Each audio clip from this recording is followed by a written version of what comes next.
Benedict Tso Vilakazi is the all-time top goal scorer for Orlando Pirates with 52 goals plus 32 appearances for Bafana Bafana.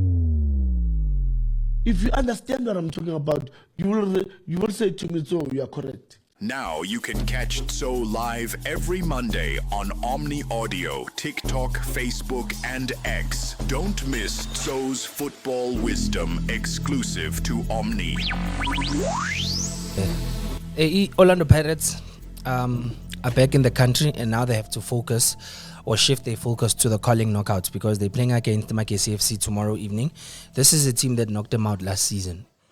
Carling Knockout, and Makesi obviously are the defending champions. If anything, Makesi know how to beat big teams in these kinds of competitions. They did it to Orlando Pirates, and then they did it to Mamelodi Sundowns in the finals.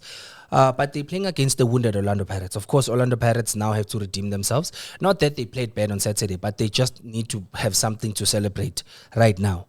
Godman, Orlando Pirates, Makesi FC, Escotini. What do you see happening? I know, sekunjalo mfethu, sekunjalo. Wonke olandelayo manje uyofela iLimpopo. Wonke umuntu olandelayo ngiyano they're in trouble. What happened against iLimpopo? You guys that are following up, you are in trouble. I'm not gonna lie to you guys. You are in trouble. Pirates, they will need to beat everyone that comes in now.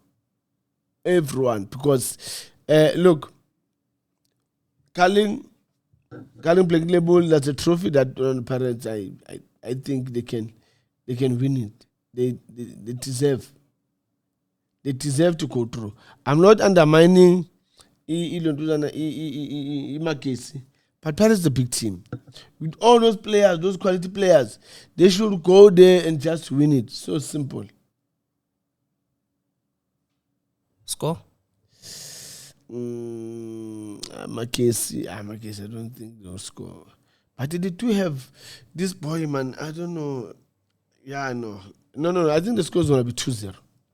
2-0 for Pirates. They'll go through the next round.